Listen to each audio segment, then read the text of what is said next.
ខ្ញុំនឹងចែករំលែកពីមេរៀនដែលធ្វើឲ្យខ្ញុំផ្លាស់ប្ដូរជីវិតជូនទៅកាន់មិត្តភ័ក្តិជាទីស្រឡាញ់ទាំងអស់គ្នាដែលបានតាមដាន YouTube ឬក៏ Page Facebook របស់ខ្ញុំចាអញ្ចឹងបងប្អូនជាទីស្រឡាញ់ទាំងអស់គ្នាខ្ញុំជឿជាក់ថាបងប្អូនខ្លះឬក៏បងប្អូនមួយចំនួនធំដែលចុច Subscribe តាមដាន Channel YouTube ខ្ញុំគឺស្គាល់ខ្ញុំហើយចាគ្រូ HD ដែលចែករំលែកច្បាប់នៃការសរុបទាញប៉ុន្តែបងប្អូនមួយចំនួនទៀតដែលបានអូសឃើញឬក៏អូសកាត់វីដេអូនេះប្រហែលជាគាត់អត់បានស្គាល់ខ្ញុំទេចាខ្ញុំគឺជាអ្នកអនុវត្តច្បាប់នៃការសរុបទាញគឺជាកូនសិស្សដែលរៀនច្បាប់នៃការសរុបទាញហើយអនុវត្តទទួលបានលទ្ធផលចាហើយខ្ញុំក៏បានចែករំលែកចាច្បាប់នៃការសរុបទាញតាំងពីឆ្នាំ2019 2018 2019បងប្អូនរៀងយូរគួរសមដែរហើយប៉ុន្តែមករយៈពេលចុងក្រោយនេះដោយសារតែខ្ញុំមមាញឹកជាមួយការងារខ្ញុំអត់សូវបានចេញចែករំលែកពីច្បាប់នៃការសរុបទាញទេប៉ុន្តែវាគឺជាអ្វីដែលធ្វើឲ្យខ្ញុំផ្លាស់ប្ដូរជីវិតអញ្ចឹងខ្ញុំអត់អាចលាក់ទុកអត់អាចមើលរំលងវាបានទេខ្ញុំចង់ឲ្យមេរៀនដែលខ្ញុំអនុវត្តនេះជួយកាន់បងប្អូនមិត្តភ័ក្តិផ្សេងទៀតដែលកំពុងតែជួបបញ្ហាក្នុងជីវិតដូចដែលខ្ញុំធ្លាប់ជួបពីមុនមកមេរៀនដែលខ្ញុំនឹងយកមកចែករំលែកជូនបងប្អូនចានៅក្នុងវីដេអូនេះនិងវីដេអូជាបន្តបន្ទាប់គឺមានឈ្មោះថាអាចកំបាំងផ្លាស់ប្ដូរជីវិត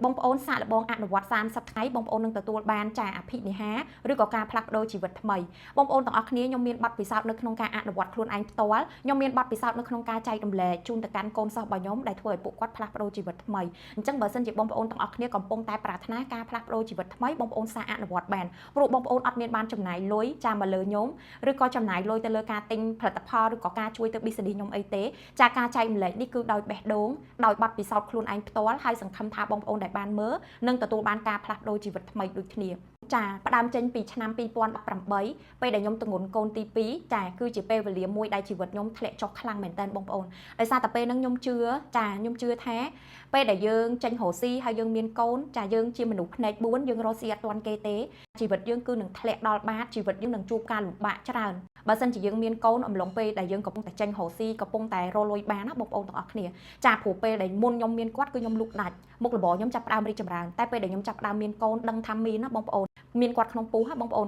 2-3ខែជីវិតខ្ញុំចាប់ផ្ដើមធ្លាក់ចុះមុខរបររបស់ខ្ញុំចាប់ផ្ដើមជួបបញ្ហាដោយសារតែជំនឿរបស់ខ្ញុំចាហើយខ្ញុំបានទៅមើលរឿងអវិជ្ជមានគិតអវិជ្ជមានអីជាច្រើនពេលដែលជីវិតរបស់យើងកំពុងតែធ្លាក់ចុះយើងអត់អាចទៅគិតរឿងល្អបានទេបងប្អូនព្រោះយើងអត់ដឹងថាធម៌ពលនៃការគិតមានឥទ្ធិពលសម្រាប់ជីវិតយើងអត់បានដឹងទេចាពេលដែលយើងជួបបញ្ហាធម៌ពលក្នុងខ្លួនរបស់យើងចាអារម្មណ៍របស់យើងរលកសញ្ញារបស់យើងចាប់ផ្ដើមទៀបអញ្ចឹងយើងនឹងស្រូបទាញតែរឿងទៀបរឿងដែលយើងអត់ចង់បានចាដូចគ្រោះថ្នាក់ចរាចរណ៍ការឆបោកការបោកបន្លំអីផ្សេងយើងមើលឃើញតែរឿងទាំងអស់ហ្នឹងឯងហើយពេលដែលយើងមើលឃើញរឿងទាំងអស់ហ្នឹងយើងបានចូលតួចាជាតួអង្គជនរងគ្រោះនៅក្នុងរឿងទាំងអស់ហ្នឹងទៀតដោយការបោកប្រាស់អីផ្សេងយើងធ្វើខ្លួនដូចយើងហ្នឹងជាអ្នកទទួលរងការបោកប្រាស់ពីអ្នកដទៃអញ្ចឹងមួយរយៈពេលក្រោយមកខ្ញុំក៏បានស្រូបទាញរឿងឆបោកហ្នឹងចូលមកក្នុងជីវិតរបស់ខ្ញុំការរស់ស៊ីចាប់ផ្ដើមធ្លាក់ចុះចាខ្ញុំចាប់ផ្ដើមត្រូវលក់សន្សំលុយដើម្បីយកទៅសងបងគេព្រោះដោយសារតែខ្ញុំចេញរស់ស៊ីខ្ញុំមានដើមទុនតិចតួចបងប្អូនចាអញ្ចឹងដៃគូរស់ស៊ីរបស់ខ្ញុំគឺគាត់ឲ្យចាពែឲ្យខ្វះបងយើងត្រូវលក់ចាអន្សំកាក់អន្សំសែន$1 $2 $4 $10 $20អន្សំដើម្បីយកលុយទៅសងបងឲ្យវ៉ាន់គេពេលដែលខ្ញុំចាប់ផ្ដើមអន្សំលុយបានប្រហែលជាខ្ទង់$1000ជាងចាទុកក្នុងកាបូបយកទៅលក់នៅក្នុងតូបរបស់ខ្ញុំអញ្ចឹងណាបងប្អូនខ្ញុំលក់តែម្នាក់ឯងទេចាស្រាប់តែពេលហ្នឹងមានអ៊ំចាស់ម្នាក់គាត់ដូចមកទិញគ្រឿងកោបរបស់ខ្ញុំអញ្ចឹងចាខ្ញុំលក់គ្រឿងកោបគាត់ចូលមកទិញរើសអានេះរើសអានោះដាក់កេះចាយកអានេះយកអានោះគាត់រើសចុះរើសឡើងអីអស់ហើយគាត់ក៏ថាចាំតិចទៀតចាំគាត់មកគិតលុយគាត់ទៅហៅប្តីគាត់យកម៉ូតូមកដឹកសិនខ្ញុំសប្បាយចិត្តណាបងប្អូនខ្ញុំអត់បានចាប់អារម្មណ៍អីទាំងអស់ស្រាប់តែគាត់ដើរចេញទៅមួយសន្ទុះក្រោយមកខ្ញុំក៏មើលឃើញកាបូបរបស់ខ្ញុំចំហចាស្រាប់តែខ្ញុំទៅមើលកាបូបរបស់ខ្ញុំដែលខ្ញុំទុកនៅលើតុណាបងប្អូនចាលុយរបស់ខ្ញុំបាត់អស់លីងតែម្ដងលុយមួយដុំដែលខ្ញុំចងទុកសងគេហ្នឹងណាខ្ញុំចាប់ដើមតុនដៃតុនជើងចាខ្ញុំចាប់ដើមអត់មានកម្លាំងធ្វើអីទាំងអស់តុនដួលក្រឹបតែម្ដងបងប្អូនទាំងអស់គ្នាព្រោះលុយទុកសងគេយើងនិយាយមួយគេហើយបើយើងអត់បានសងគេនិយាយទៅខ្ញុំអត់អាចខុសពាក្យមួយគេបានហ្មងខ្ញុំជពាក់គេខ្ញុំត្រូវតែសងទូខ្ញុំពិបាកមិនក៏ដោយខ្ញុំចាប់ដើមធ្លាក់ថ្លើមក្តុកយើងត្រូវការលុយនឹងខ្លាំងហើយយើងមកជួបបញ្ហាបែបហ្នឹងបន្ទាប់ពីខ្ញុំត្រូវបានគេលួចលុយអស់បងប្អូនទាំងអស់គ្នាដឹងថារឿងអីកើតឡើងនៅក្នុងជីវិតខ្ញុំបន្តទៀតអត់គឺបញ្ហាគ្រោះថ្នាក់ចរាចរណ៍ដែលធ្វើឲ្យឡានរបស់ខ្ញុំហ្នឹងគឺត្រូវខូចខាតគេជិះមកបុកឡានខ្ញុំនិយាយទៅខូចទាំងស្រុងប៉ុន្តែគេអត់បានសងលុយទេយើងបកាយអត់ឈ្នះគេចាគេមានខ្សែធំអញ្ចឹងណាបងប្អូនទាំងអស់គ្នាពេលហ្នឹងជីវិតគឺកាន់តែលំបាកខ្លាំងមែនតើយំក៏យំមិនចាញ់សើចក៏សើចមិនបានជីវិតធ្លាក់ចុះគ្រប់ទិសគ្រប់ទីហ្មងធ្វើឲ្យខ្ញុំមានអារម្មណ៍អស់សង្ឃឹមខ្លាំងពេលហ្នឹងខ្ញុំចង់គិតខ្លីព្រោះខ្ញុំដោះស្រាយអីអត់ចាញ់ត្រូវការលុយមិនដឹងថារកពីណាបំណុលផ្ទះផងហើយត្រូវខ្ចីលុយគេមកធ្វើឡានធ្វើអីផងហើយអ្នកដែលគេស្គាល់យើងចា ប្អូនយើងមួយចំនួនមើងងាយយើងថែមទៀតបងប្អូនទាំងអស់គ្នាចានិយាយដើមរិះគន់មើងងាយអញ្ចឹងមានអារម្មណ៍ថាខ្លួនឯងអត់ដឹងថាត្រូវធ្វើអីចង់គិតខ្លីចង់បញ្ចប់ជីវិតប៉ុន្តែដោយសារតែខ្ញុំមានកូនចាមានកូនទី1ដែលតាមអាយុ2ខួបជាងហើយមានកូនទី2ដែលនៅក្នុងពោះទៀតអញ្ចឹងខ្ញុំត្រូវតែបន្តរស់ចាពេលដែលខ្ញុំសម្រេចចិត្តថាខ្ញុំត្រូវតែបន្តរស់ដើម្បីកូនរបស់ខ្ញុំជួបអីក៏ដោះនឹងទៅខ្ញុំក៏ចាប់ផ្ដើមនឹកឃើញដល់បុណ្យដែលខ្ញុំធ្លាប់សាងមកហើយខ្ញុំក៏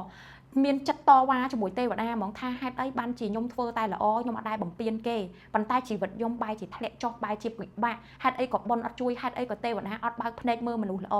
នៅឲ្យពិបាកនៅឲ្យវេទនាអញ្ចឹងដល់ណាទៀតខ្ញុំបានគិតក្នុងចិត្តថាខ្លួនខ្ញុំសាងតែអំពើល្អទេខ្លួនខ្ញុំធ្វើតែបុណ្យទេខ្លួនខ្ញុំអត់ដែលបំពេញអ្នកណាទេបើសិនជាទេវតាមានភ្នែកមែនខ្ញុំសុំឲ្យទេវតាជួយបើកផ្លូវបង្ហាញផ្លូវ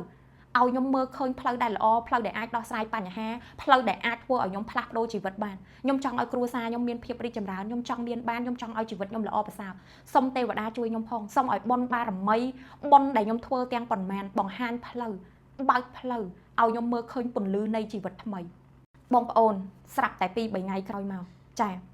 ខ្ញុំបានមើលឃើញមេរៀនច្បាប់នៃការស្រូបទាញដែលមានគ្រូចាគាត់ចែករំលែកនៅក្នុង Facebook ចាបងប្អូនទាំងអស់គ្នាដឹងអត់ថាមេរៀនច្បាប់ស្រូបទាញខ្ញុំធ្លាប់ឃើញ2-3ដងហើយខ្ញុំធ្លាប់មើលខ្ញុំធ្លាប់ស្ដាប់ប៉ុន្តែខ្ញុំអត់ជឿទេខ្ញុំបែរជាគិតថាអ្នកដែលគេចែករំលែកហ្នឹងគឺបោកមនោគមចាចង់បោកបិឆោតយើងធ្វើដើម្បីសាងគេឈ្មោះធ្វើដើម្បីការរកស៊ីវាមិនមែនជាការពិតទេបើសិនជាច្បាប់ស្រូបទាញមានពិតមែនអញ្ចឹងមនុស្សយើងមានបានអស់ហើយព្រោះការផ្លាស់ប្ដូរជីវិតស្រួលគ្រាន់តែប្ដូរការគិតរឿងល្អសុបាយចិត្តរីករាយលុយចូលបើស្រួលម្លឹងអត់មានអ្នកក្រទេតែសារនេះពេលដែលខ្ញុំមើលឃើញមេរៀនច្បាប់នៃការស្រូបទាញបងប្អូនសັດតែចំចំណុចមួយដែលធ្វើឲ្យខ្ញុំភ្លឺភ្នែកតែម្ដងគឺរាល់ការគិតរបស់យើងមិនថាល្អឬមិនល្អទេពេលណាដែលយើងគិតយើងដាក់អារម្មណ៍យើងចូលតួកាន់តែខ្លាំងយើងនឹងស្រូបទាញរឿងហ្នឹងចូលមកក្នុងជីវិតបងប្អូនខ្ញុំភ្លឺភ្នែកខ្លាំងហ្មងដោយសារតែខ្ញុំតែស្រូបទាញរឿងសយជាន់គ្នា2-3រឿងចូលមកក្នុងជីវិតរបស់ខ្ញុំចាប់ផ្ដើមស្រឡះភ្នែកខ្ញុំចាប់ផ្ដើមផ្ទៀងទៅជាស្ដាប់ខ្ញុំចាប់ផ្ដើមយកចិត្តទុកដាក់ជាមួយមេរៀនច្បាប់នៃការស្រូបទាញខ្ញុំចាប់ផ្ដើមចូលទៅមើលមេរៀនថ្ងៃទី1ថ្ងៃទី2ដើម្បីអនុវត្តនៅក្នុងជីវិតរបស់ខ្ញុំចាប់ផ្ដើមជឿដោយសារអី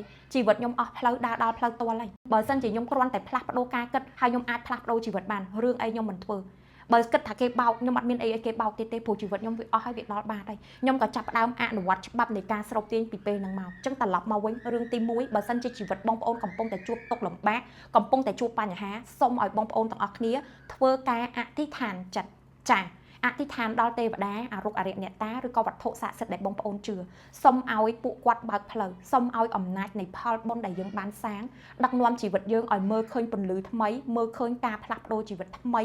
មើលឃើញផ្លូវដែលជួយឲ្យជីវិតយើងរីកចម្រើនចាប់ផ្ដើមពីពេលហ្នឹងមកបងប្អូនខ្ញុំចាប់ផ្ដើមជឿលើអំណាចនៃការគិតខ្ញុំចាប់ផ្ដើមមានសតិដឹងថាបើសិនជាអំណាចនៃការគិតរបស់ខ្ញុំអាចធ្វើឲ្យជីវិតរបស់ខ្ញុំធ្លាក់ចុះបានអញ្ចឹងអំណាចនៃការគិតរបស់ខ្ញុំក៏អាចស្រូបទាញជួយឲ្យជីវិតខ្ញុំរីកចម្រើនបន្តទៅមុខបានដែរខ្ញុំចាប់ផ្ដើមជឿលើការគិតខ្ញុំចាប់ផ្ដើមជឿលើច្បាប់នៃការស្រូបទាញហើយចាប់តាំងពីថ្ងៃហ្នឹងមកខ្ញុំក៏ចាប់ផ្ដើមតាំងចិត្តអនុវត្តច្បាប់នៃការស្រូបទាញដើម្បីឲ្យខ្លួនឯងផ្លាស់ប្ដូរជីវិតវីដេអូបន្តទៀតខ្ញុំនឹងចែករំលែកពីមេរៀនដែលខ្ញុំអនុវត្តហើយផ្លាស់ប្ដូរជីវិតជូនទៅកាន់បងប្អូនជាទីស្រឡាញ់ទាំងអស់គ្នាអញ្ចឹងវីដេអូថ្ងៃនេះមានតែប៉ុណ្្នឹងទេបងប្អូនជាទីស្រឡាញ់ទាំងអស់គ្នាបងប្អូនមានបទពិសោធន៍អីឬក៏មានយោបល់អីអាចចែករំលែកនៅខាងក្រោមវីដេអូខ្ញុំបានអរគុណបងប្អូនដែលទស្សនាវីដេអូនេះពីដើមដល់ចប់ជម្រាបលាជួបគ្នាវីដេអូក្រោយបាយបាយ